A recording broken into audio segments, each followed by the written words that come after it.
नमस्कार, मैं मुकुल सिंह चौहान। आप देख रहे हैं द वायर का कोविड बुलेटिन। इस बुलेटिन में हम आपको कोविड-19 से जुड़े अहम अपडेट्स देंगे। कोरोना वायरस का कहर बरकरार है। रोज जो नए मामले आ रहे हैं वो पिछले दिन से ज्यादा हैं। 19 अप्रैल को देश में कोरोना के 2,59,170 नए मामले दर्ज किए गए। वहीं कुल 1,761 लोगों की मौत हो गई, जो एक दिन में सबसे ज्यादा हैं। देश में अब एक्टिव केस की कुल संख्या बढ़कर 20,31,977 हो गई है। देश में जैसे जैसे कोरोना वायरस का प्रकोप बढ़ रहा है, वैसे वैसे ऑक्सीजन की किल्लत की बात सामने आ रही है। दिल्ली में भी कई ऐसे मामले सामने आए हैं जहां पर ऑक्सीजन की भारी कमी नजर आ रही है। इस संबंध में एक मामले पर सुनवाई के दौरान केंद्रीय स्वास्थ्य मंत्रालय ने दिल्ली हाई कोर्ट को बताया कि जल्द ही और ऑक्सीजन मुहैया कराई जाएगी। केंद्र के मुताबिक ऑक्सीजन के औद्योगिक इस्तेमाल पर रोक लगाई गई है। घरेलू इस्तेमाल के लिए ऑक्सीजन सिलेंडर की बिक्री के चलते अस्पतालों में ऑक्सीजन नहीं मिल पा रहा है। कुछ राज्यों में ऑक्सीजन के वाजिब इस्तेमाल पर काम हो रहा है। कोर्ट ने इस मामले पर जरूरी और सख्त टिप्पणी करते हुए कहा है, इंडस्ट्रीज को ऑक्सीजन दी जा रही है पेट्रोलियम या कुछ और बनाने के लिए, लेकिन अगर लोग ही नहीं बचेंगे तो फिर इंडस्ट्रीज के बनाए प्रोडक्ट इस्तेमाल कौन करेगा। देश में हर रोज लाखों लोग कोरोना से संक्रमित हो रहे हैं। मान लीजिए 2 करोड़ से ऊपर लोग संक्रमित हो गए तो सोचिए कि कितने लोगों की मौत होगी। ऐसे में क्या इंडस्ट्रीज को ऑक्सीजन मिलनी चाहिए या कोरोना के मरीजों को? भारत बायोटेक ने घोषणा की है कि देश और पूरे विश्व में वैक्सीनेशन कैंपेन को सपोर्ट करने के लिए कोवैक्सीन अपनी कैपेसिटी का विस्तार कर रहा है। हैदराबाद और बेंगलुरु जैसी जगहों पर भी कैपेसिटी विस्तार लागू किया जा रहा है। इसके तहत प्रतिवर्ष 700 मिलियन यानी कि 70 करोड़ डोज बनाने की योजना है। कोरोना के बढ़ते मामलों के बीच अस्पतालों पर खासा दबाव बढ़ गया है। ऑक्सीजन और वेंटिलेटर की कमी की बात लगातार की जा रही है। जिधर नजर जा रही है, लोग संसाधनों की कमी से जूझ रहे हैं। इस बीच दिल्ली के मुख्यमंत्री अरविंद केजरीवाल ने कहा कि दिल्ली में ऑक्सीजन की भारी किल्लत है। कुछ ही घंटे के लिए ऑक्सीजन बची हुई है और केंद्र तत्काल ऑक्सीजन मुहैया कराए। अचानक आई कोरोना की आफत ने एक बार फिर प्रवासी मजदूरों को अपने घरों की ओर वापस लौटने पर मजबूर कर दिया है। याद करिए पिछले साल की वो तस्वीरें जिनमें हजारों मजदूर पैदल तो कहीं साइकिल से अपने घरों की ओर वापस लौट रहे थे। पिछले साल के आखिरी महीनों में कोरोना को लेकर स्थिति कुछ सुधरती दिखाई दी तो ये वापस अपने काम वाले शहरों में आ गए थे। कुछ संभलना शुरू हुई किया था कि कोरोना ने और विकराल रूप धारण कर फिर सिर उठा लिया। एक बार फिर पिछले साल वाला संकट इन प्रवासी मजदूरों के सामने है। लॉकडाउन का खौफ, काम ना हुआ तो बिना पैसे कैसे गुजारा होगा। इसी सब के बीच बड़ी संख्या में प्रवासी मजदूरों ने फिर अपने गृह राज्यों की ओर लौटना शुरू कर दिया है। देश में कोविड-19 वैक्सीन की कमी की वजह से वैक्सीनेशन की रफ्तार कम पड़ गई है। सरकार ने इसकी रफ्तार को तेज करने की कोशिश की है। इसके लिए उसने उत्पादन बढ़ाने पर भी जोर दिया है। लेकिन इसी बीच एक आरटीआई से आई यह जानकारी हैरान करती है कि देश में अब तक 44 लाख से ज्यादा वैक्सीन की डोज बर्बाद हो चुकी हैं। सूचना के अधिकार यानी राइट टू इंफॉर्मेशन के तहत मिली जानकारी के अनुसार इस साल जनवरी में शुरू हुए टीकाकरण अभियान से अब तक 44 लाख से ज्यादा डोज बर्बाद हो चुकी हैं। सबसे ज्यादा 12.10% डोज की बर्बादी तमिलनाडु में हुई है। इसके बाद हरियाणा, पंजाब, मणिपुर और तेलंगाना का स्थान है। जानकारों का कहना है कि शुरुआती दौर में ज्यादा वैक्सीन डोज की बर्बादी की वजह यह थी कि लोग टीका लगवाने कम संख्या में आते थे। होता यह है कि टीके के एक वायल में 10 से 12 डोज होते हैं। वायल खोलने के बाद अगर एक निश्चित समय यानी करीब आधा घंटा के भीतर उसे नहीं लगाया गया तो वैक्सीन बर्बाद हो जाती है। जब पूरा देश इस महामारी से जूझ रहा है, ऐसे में भी कुछ लोग अपनी हरकतों से बाज नहीं आ रहे हैं। कहीं लोग ऑक्सीजन को अपने घरों में भर रहे हैं तो कहीं पर दवाइयों की कालाबाजारी की जा रही है। यह बेहद दुखद है। हरियाणा सरकार ने ऐसी मुनाफाखोरी करने वाले लोगों के ऊपर सख्त कार्रवाई करने की बात कही है। हरियाणा सरकार ने अब डॉक्टरों के लिए भी सख्त आदेश जारी किए हैं।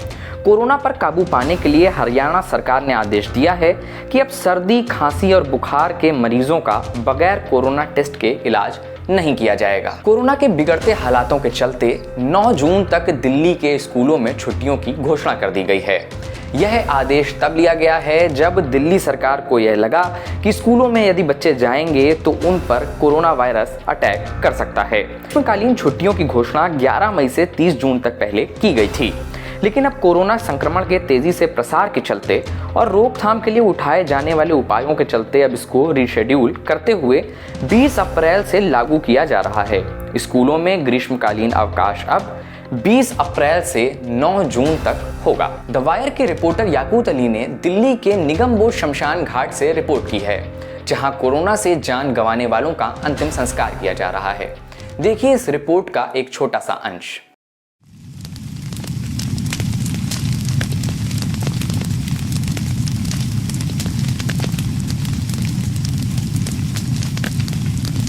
गाजियाबाद में, दिल्ली में 20 अस्पतालों में हमें ऑक्सीजन तक नहीं मिली। अगर ऑक्सीजन मिल जाती तो मेरी वाइफ बिल्कुल ठीक हो जाती।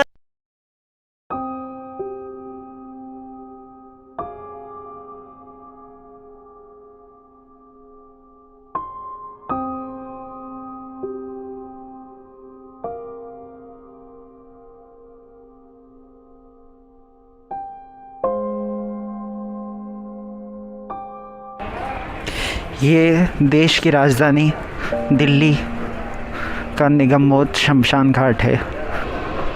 यहाँ पर आप देख सकते हैं एम्बुलेंस में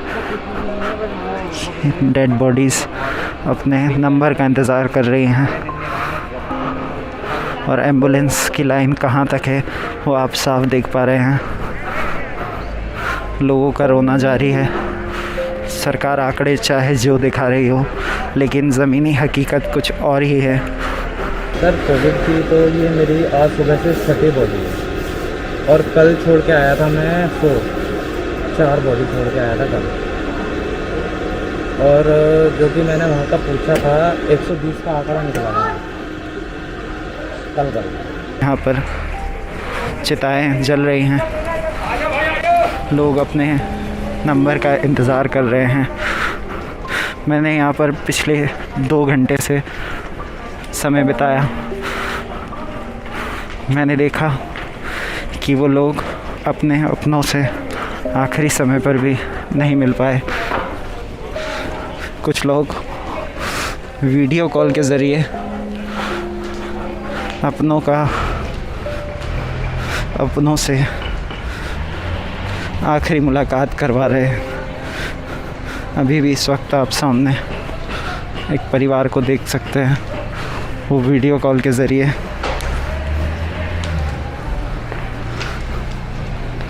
आखिरी बार अपनों के दर्शन करवा रहे हैं।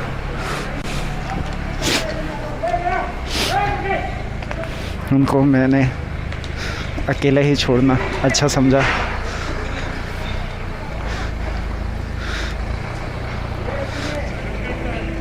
क्योंकि ऐसा मंज़र है जिस पर लोग हमेशा अकेले या फिर अपनों के साथ ही रहना पसंद करेंगे। इस पूरी रिपोर्ट को देखने के लिए आप डिस्क्रिप्शन बॉक्स में दिए गए लिंक पर क्लिक करके पूरी रिपोर्ट को देख सकते हैं। कोरोना से जुड़े तमाम अपडेट्स हम आप तक पहुंचाते रहेंगे, इस उम्मीद के साथ कि जल्द से जल्द हम कोरोना से जंग जीत सकें। अपना और अपनों का ध्यान रखिए, अपने आसपास वालों की मदद करिए, जिससे कि हम इस लड़ाई को जल्द से जल्द जीत सकें। बहुत बहुत धन्यवाद।